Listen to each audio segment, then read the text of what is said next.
Rostin, bonjour. Bonjour. Alors, votre ouvrage s'intitule Dépression, le chemin des poètes. Alors, pourquoi ce titre intrigant? Eh bien, voilà, je suis psychiatre et évidemment, en tant que psychiatre, je rencontre des patients déprimés, entre autres. Et par ailleurs, j'aime beaucoup la poésie. Et en lisant la poésie, je me suis aperçu que beaucoup de poètes étaient déprimés et qu'ils ont surtout magnifiquement exprimé les symptômes de la dépression. Et j'ai voulu faire un rapprochement entre les symptômes que je recueille auprès de mes patients lors de mon travail et d'autre part ce que je rencontre dans ces poèmes qui m'a paru tout à fait il m'a paru judicieux de faire ce rapprochement. Alors, avez-vous un exemple plus précis pour illustrer ce propos? Eh bien voilà, par exemple, un poète que j'ai découvert, que j'ai redécouvert plutôt, qui est Charles d'Orléans. Charles d'Orléans, c'est un poète du XVe siècle, c'est le neveu du roi de France, Charles VI, qui est le roi catastrophe de la fin de la guerre de Cent Ans, plutôt du milieu de la guerre de Cent Ans, et qui va conduire la bataille d'Azincourt, qu'il va perdre le 25 octobre 1415, donc il y a 600 ans bientôt, et au cours de cette bataille, son neveu, le fils de son frère, Charles d'Orléans, est fait prisonnier. Il a 20 ans, c'est déjà un poète, et il est surtout un proche héritier pour la dynastie, et il va être retenu en otage pendant 25 ans. Et il va faire de nombreuses dépressions. Il en fera d'ailleurs par la suite, même quand il aura été libéré. Il a beaucoup parlé de ses dépressions dans ses poésies. Donc je peux par exemple vous donner un petit exemple d'un poème.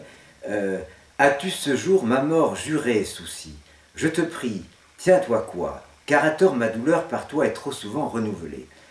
Voilà, quelqu'un qui exprime l'angoisse, hein, on est en 1420, en 1430, hein, et on dirait du Baudelaire. Enfin, c'est loin et pourtant c'est très proche. Voilà un exemple. Bah alors du coup, on n'est plus du tout dans le stéréotype du poète maudit typique du 19e siècle. Non, au contraire, je dirais qu'en embrassant cette période qui va du XVe siècle à nos jours, je me suis aperçu de l'universalité, de la permanence de ces symptômes que par ailleurs je repère en tant que symptômes dépressifs. Par exemple, je vais vous donner un autre exemple. Du Bellay, hein, poète bien connu de la Pléiade à la Renaissance, il va passer quelques mois à Rome, et là il fait une dépression liée à l'éloignement, semble-t-il, et il ne peut plus rien faire. Personne ne sait que du Bellay, enfin, en dehors des spécialistes, ne sait que du Bellay a fait une dépression.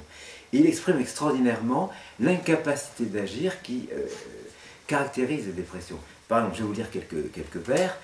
Maintenant la fortune est maîtresse de moi, et mon cœur qui voulait être maître de soi est serre de 1000 mots et regrets qui m'ennuient. De la postérité je n'ai plus de soucis, cette divine ardeur je ne l'ai plus aussi, et les muses de moi, comme étranges, s'enfuient.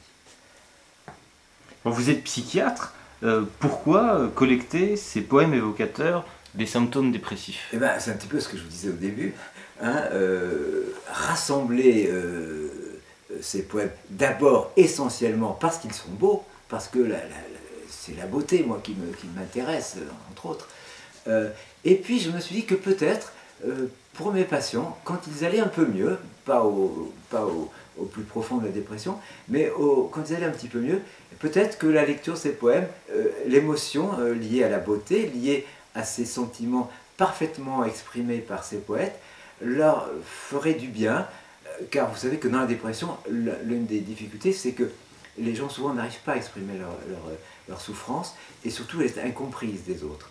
Et je pensais que peut-être ces poèmes permettraient qu'ils soient un peu mieux compris, et par eux-mêmes, et par leur entourage.